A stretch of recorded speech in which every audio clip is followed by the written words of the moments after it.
الحمد لله نحمده ونصلي ونسلم على رسوله الكريم أما بعد فأعوذ بالله من الشيطان الرجيم بسم الله الرحمن الرحيم يا أيها الذين آمنوا ادخلوا في السلم كافة ولا تتبعوا خطوات الشيطان إنه لكم عدو مبين صدق الله مولانا العظيم وصدق رسوله النبي الكريم ونحن على ذلك لمن الشاهدين والشاكرين والحمد لله رب العالمين۔ انتہائی قابل قدر قابل عزت حاضرین و سامعین، میں نے آپ کے سامنے سورہ البقرہ کی آیت نمبر 208 تلاوت کرنے کی سعادت حاصل کی۔ اللہ رب العالمین ارشاد فرما رہا ہے، یا ایھا الذین آمنو، اے ایمان والو۔ یا اللہ حکم ہو فرمایا ادخلوا فی السلم کافہ، پورے کے پورے اسلام میں داخل ہو جاؤ۔ بات بڑی عجیب ہے کہ مخاطب کن کو کیا جا رہا ہے اور حکم کون سا دیا جا رہا ہے۔ مخاطب ہو رہے ہیں وہ لوگ جو پہلے ہی ایمان والے ہیں، مخاطب اللہ تعالیٰ کر رہا ہے ان کو جو صاحب ایمان ہے، اور حکم کیا دیا جا رہا ہے، یا ایھا الذین آمنو، اے ایمان والو، ادخلوا، داخل ہو جاؤ، فی السلم کافہ، پورے کے پورے اسلام میں داخل ہو جاؤ۔ ادھر ایمان والے یعنی مخاطب کیا جا رہا ہے ایمان والو، پتہ چلا جن کو مخاطب کیا جا رہا ہے وہ پہلے صاحب ایمان ہیں۔ حکم دیا جا رہا ہے کہ پورے کے پورے دین میں داخل ہو جاؤ۔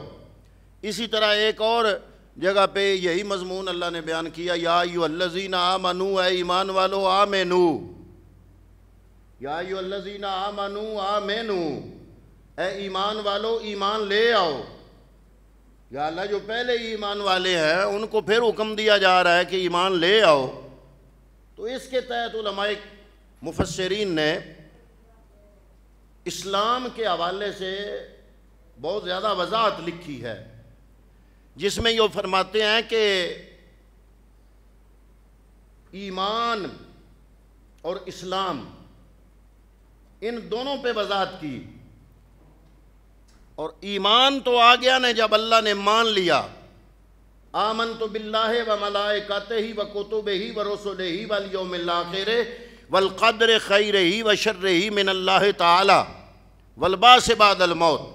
میں ایمان لایا اللہ پر، اس کی کتابوں پر، اس کے فرشتوں پر، والیوم الآخر اور قیامت کے دن پر، والقدر خیرہ و شرہ من اللہ تعالی، تقدیر کا اچھا اور برا ہونا اللہ کی طرف سے ہے، والبعث بعد الموت، اور مرنے کے بعد دوبارہ اٹھنا۔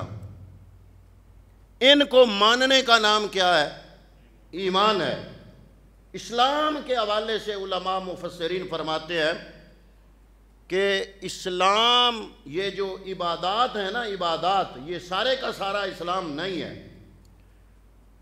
ہم نے اسلام کے اجزاء کو بعض اوقات کل کا درجہ دے دیا۔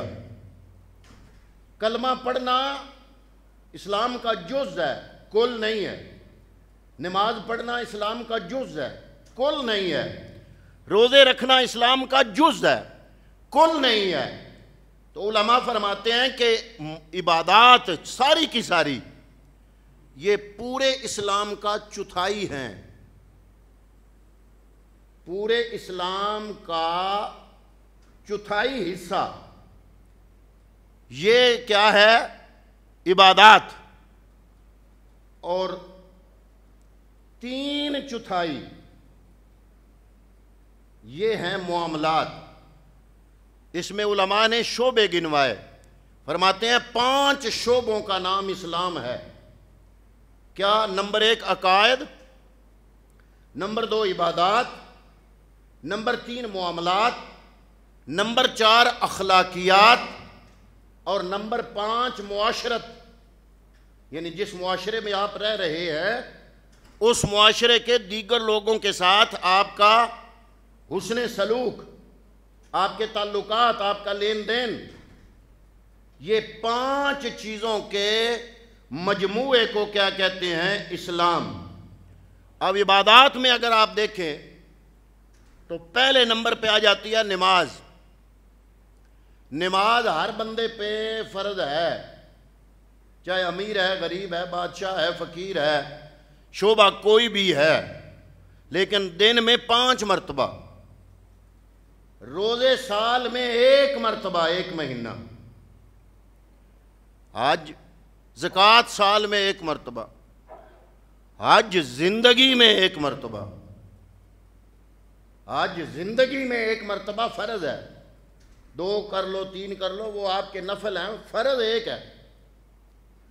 یعنی نماز دن میں 5 مرتبہ، روزہ سال میں 1 مرتبہ، 1 مہینہ، اور زکوٰۃ پورے سال میں 1 مرتبہ، اور حج پوری زندگی میں 1 مرتبہ،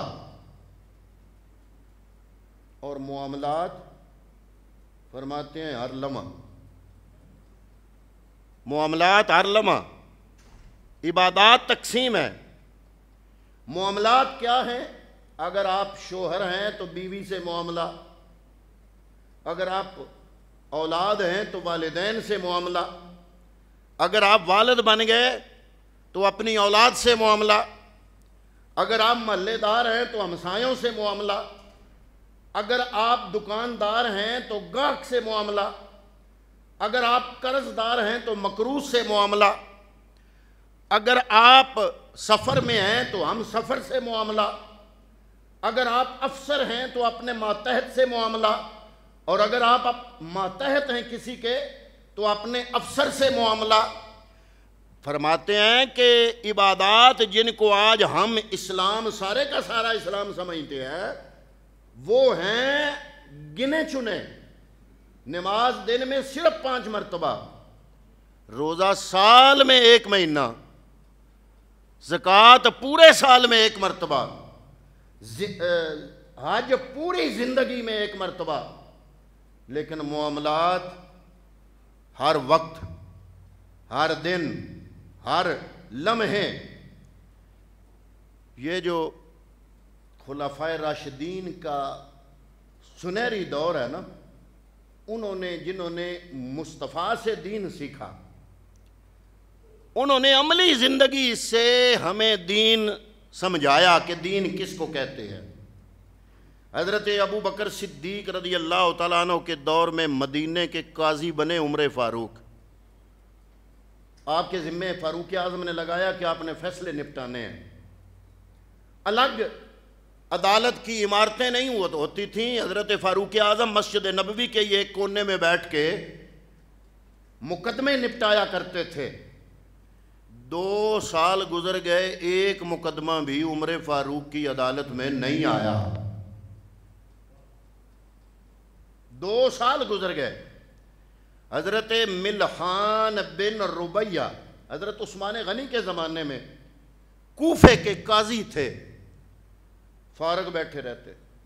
چلو مدینہ تو پھر مدینہ تھا نا، کوفہ تو بعد میں فتح ہوا، لیکن مسلمان صحابہ اکرام رضوان اللہ تعالیٰ علیہ مجمعین نے جو علاقے فتح کیے، ان علاقوں کی عوام میں زندگی گزارنے کے عملی ایسے نمونے پیش کیے کہ ذمہ دار ہیں حضرت ملحان بن ربیہ، تنخواہ ملتی ہے باقاعدہ قاضی ہونے کی حیثیت سے۔ اس زمانے میں بڑے بڑے افسر کی تنخواہ 10 ریال، 10 دینار، 15 دینار، 20 دینار، 25 دینار یہی ہوتی تھی، لیکن قاضی کو تنخواہ زیادہ دی جاتی تھی تاکہ یہ کسی سے رشوت لینے کی اس کو ضرورت نہ پڑے۔ 100 دینار قاضیوں کی تنخواہ اس زمانے میں، عثمان غنی ذو النورین رضی اللہ تعالیٰ عنہ کے زمانے میں حضرت ملحان بن ربیع کوفے کے قاضی بنے۔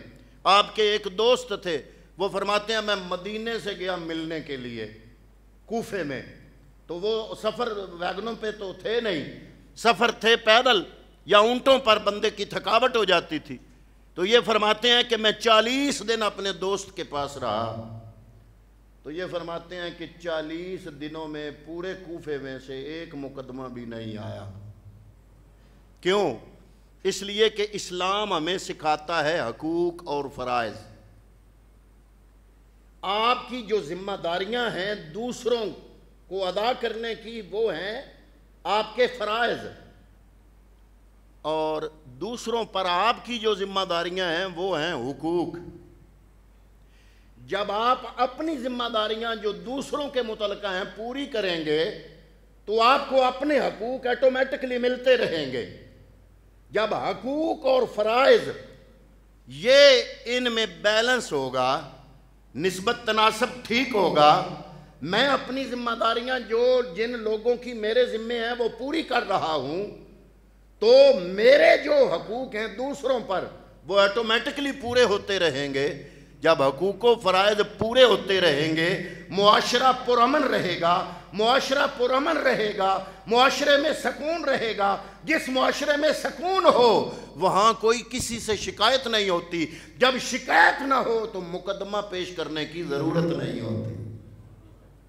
یہ ہے مدینے کی ریاست جس کی آج کل ہم ڈنڈورا پیٹ رہے ہیں۔ ریاست مدینہ، ریاست مدینہ، میں نے کہا اچھی بات ہے، لیبل ریاست مدینہ کا اچھی بات ہے، لیکن غور تو کریں کہ ریاست مدینہ میں ہوتا کیا تھا۔ ریاست مدینہ میں اسلام صرف نماز پڑھنے کا نام نہیں تھا۔ حضرت فاروق اعظم کے پاس کافی عرصہ بعد ایک مقدمہ آیا، 2 گواہ پیش ہوئے۔ اب گواہوں پر جرا بھی ہوتی تھی، یہ نہیں ہم تو بناوٹی گواہ پیش کر دیتے ہیں نا، اور وہ بھی مانے جاتے ہیں۔ 2 گواہ پیش ہوئے، ایک کو عمر فاروق ذاتی طور پر اس کی دینداری جانتے تھے، اس کے بارے میں تو آپ خاموش رہے، دوسرے گواہ کو آپ نہیں جانتے تھے۔ حضرت عمر فاروق نے مجمع میں فرمایا، بھئی کوئی بندہ اس دوسرے گواہ کی دینداری کو جانتا ہے؟ تو ایک بندہ کھڑا ہو گیا، وہ عرض کرتا ہے حضرت میں جانتا ہوں یہ بندہ دیندار ہے۔ اب عمر فاروق نے اس سے سوال کیے، وہ سوال بڑے سننے والے ہیں، تو ایک بندہ کھڑا ہو گیا، وہ کہتا ہے حضرت یہ گواہ جو دوسرا ہے نا جس کے بارے میں آپ نہیں جانتے، میں جانتا ہوں یہ بندہ دیندار ہے۔ حضرت عمر فاروق نے اس سے پوچھا حل جاوتہ، کیا تم اس کے پڑوسی ہو؟ عرض کیا اے امیر المومنین میں پڑوسی تو نہیں ہوں۔ حضرت عمر فاروق نے دوسرا سوال کیا، فرمایا اگر پڑوسی نہیں ہو تو بتاؤ ام صحبتا معہو فی السفر، کیا کسی سفر میں وہ تمہارا ساتھی رہا؟ عرض کیا ایسا اتفاق نہیں ہوا کہ کسی سفر میں یہ میرا ساتھی رہا ہو۔ تیسرا سوال کیا عمر فاروق نے، فرمایا ام عقدتا ہو معہو عقدن، کیا اس سے کوئی عقد، کوئی لین دین کا معاملہ تم نے سر انجام دیا ہے؟ عرض کیا لا، اے امیر المومنین میرا کوئی اس سے کوئی لین دین بھی نہیں ہوا۔ اب چوتھی بات عمر فاروق نے کی، وہ بڑی حیران کن ہے۔ حضرت عمر فاروق 3 سوال پوچھنے کے بعد پہلا سوال پوچھا، کیا تم جو گواہی دے رہے ہو کہ یہ جو دوسرا گواہ ہے یہ دیندار ہے، تو کیا حل جاوتہ ہو، کیا تم اس کے پڑوس میں ہو؟ عرض کی نہیں۔ ام صحبتا معہو فی السفر، تم نے اس کے ساتھ سفر کیا ہے؟ عرض کیا نہیں۔ ام عقدتا معہو عقدا، کیا تو نے اس کے ساتھ کوئی لین دین کا معاملہ کیا ہے؟ عرض کیا نہیں۔ اب چوتھی بات عمر فاروق بیان فرماتے ہیں، فرمایا فَلَعَلَّكَ رَأَيْتَهُ خَارِجًا عَنِ الْمَسْجِدِ بَعْدَ الصَّلَاةِ، شاید تو نے نماز کے بعد اس کو مسجد سے نکلتے ہوئے دیکھ لیا۔ تو عرض کیا یا امیر المومنین ایسا ہی ہے، میں نے نماز کے بعد اس بندے کو مسجد سے نکلتے ہوئے دیکھا۔ تو عمر فاروق نے فرمایا نمازوں سے پتہ نہیں لگے گا کہ کوئی بندہ کتنا دیندار ہے، اب حضرت عمر فاروق کا یہ جملہ سنیں اور ہم اپنی کسوٹی اور معیار دیکھیں. کو پتہ چلا کہ ٹوپی پہن کے، تسبیح ہاتھ میں پکڑ کے، اونچی دستار پہن کے، نماز پڑھ کے، روزہ رکھ کے کوئی بندہ اس طرح نہیں ہے کہ اس کے بارے میں گواہی دی جا سکے کہ وہ مکمل دیندار ہے. حضرت عمر فاروق نے اس سے جو 3 سوال کیے، ان تینوں سوالوں کا تعلق عبادات سے نہیں ہے، ان تینوں سوالوں کا تعلق معاملات سے ہے. پہلا سوال کیا کیا وہ تمہارا پڑوسی ہے؟ عرض کیا نہیں، کیونکہ پڑوسی کے حقوق ہوتے ہیں. اگر پڑوسی ہوتا، اچھے تعلقات ہوتے پڑوسی کے ساتھ، تو پھر تم گواہی دیتے تو میں تمہاری گواہی مان لیتا. اور دوسرا سوال کیا کیا تم نے کبھی اس کے ساتھ سفر کیا؟ یعنی اگر ایک بندہ سفر میں آپ کے ساتھ ہو تو کھانا پینا بھی ہوتا ہے، لین دین بھی ہوتا ہے، اٹھنا بیٹھنا بھی ہوتا ہے، بات چیت بھی ہوتی ہے، اندازہ ہو جاتا ہے بندہ مزاجن کیسا ہے، لین دین میں کیسا ہے. تو دوسرا سوال یہ کیا کیا سفر کیا؟ تو اس کا تعلق بھی دنیا داری سے ہے. اور تیسرا سوال کیا تو نے اس کے ساتھ کوئی لین دین کیا؟ عرض کیا لین دین تو کوئی نہیں کیا.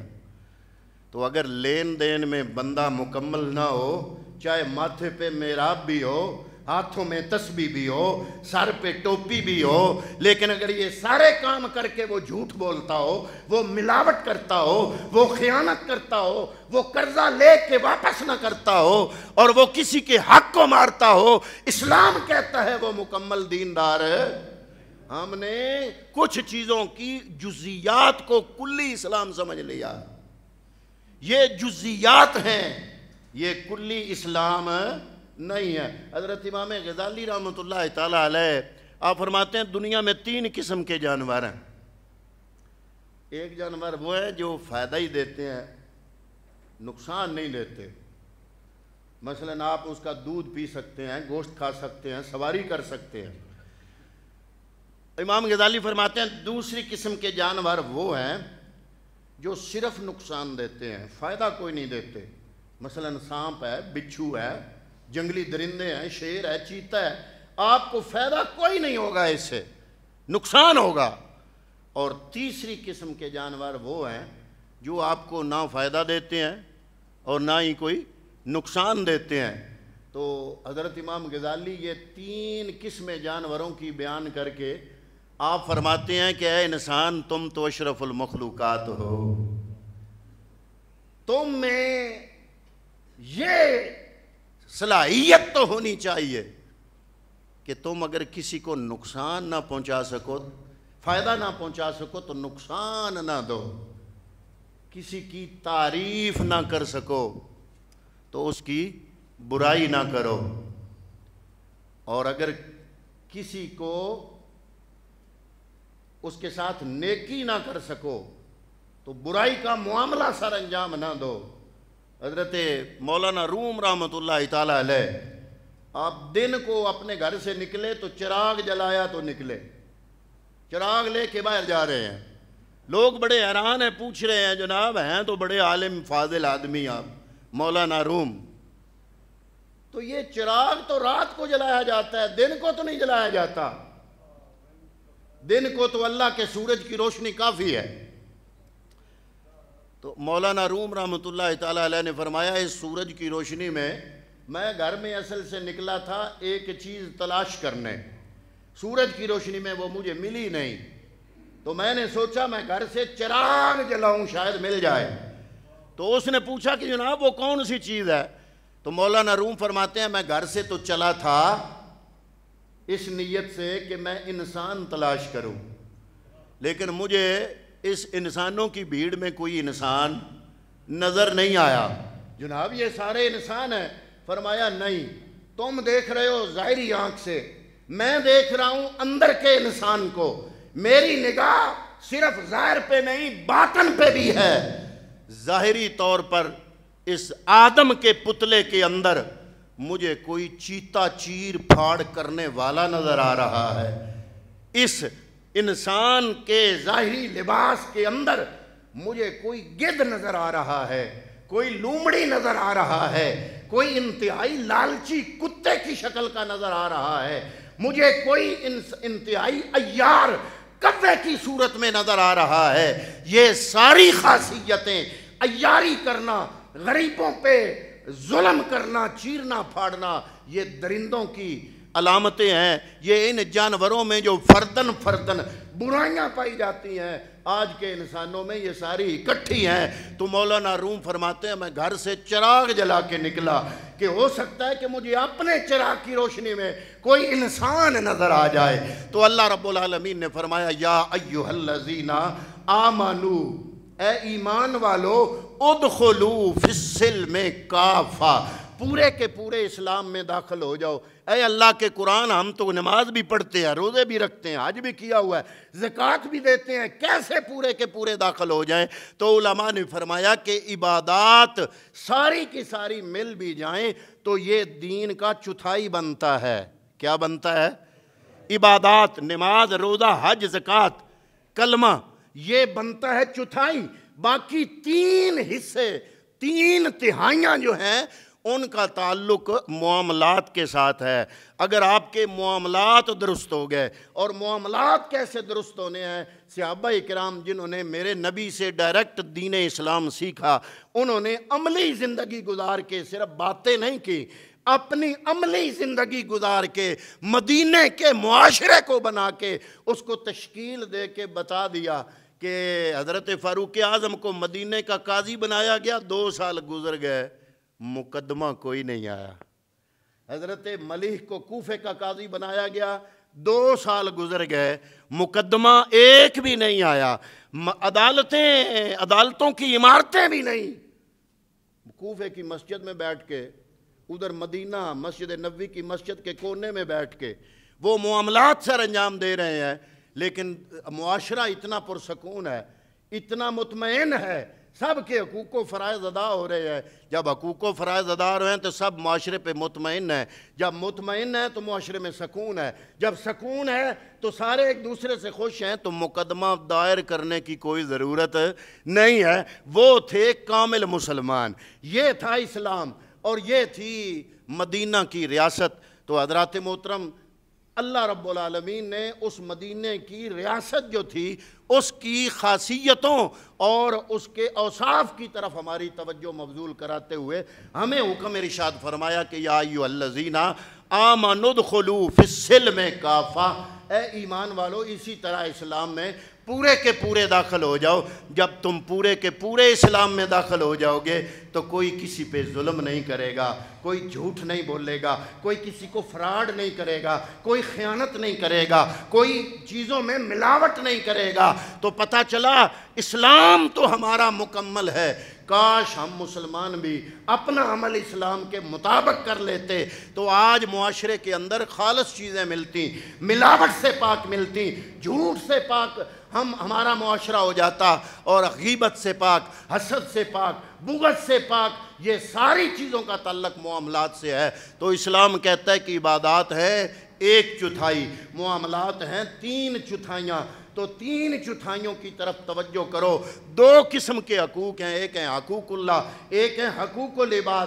حقوق اللہ اللہ رب العالمین کے حقوق ہے، حقوق العباد بندوں کے حقوق ہے۔ حضور نبی کریم فرماتے ہیں قیامت کے دن جب بندہ رب کی بارگاہ میں پیش ہوگا تو اللہ فرمائے گا جن جن لوگوں کے ذمے تمہارے حقوق ہے، اگر ان سے معافی لے کے آ جاؤ، تو حضور فرماتے ہیں وہاں نہ درم ہوگا نہ دینار ہوگا۔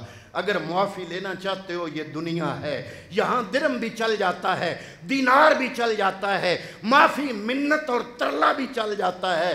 یہاں پہ اگر کچھ لوگوں کے آپ نے حقوق دبا لیے یا کچھ لوگوں کو آپ سے نقصان ہو گیا، تو یہاں پہ حل موجود ہے۔ یہاں دراہم ہیں، دینار ہیں، روپے ہیں، ڈالر ہیں، یہاں پہ معافی ترلا ہے، لیکن وہاں پہ کام مشکل ہو جائے گا۔ حضور نبی کریم نے فرمایا حقوق اللہ رب العالمین چاہے تو معاف فرما دے، لیکن اللہ رب العالمین حقوق العباد تب معاف فرمائے گا جب بندے معاف کر دیں گے۔ تو دعا ہے اللہ رب العالمین ہمیں پورے کا پورا اسلام کے اندر داخل ہونے کی توفیق عطا فرمائے، اپنے معاملات درست کرنے کی توفیق عطا فرمائے۔ وما علیہ الا البلاغ المبین۔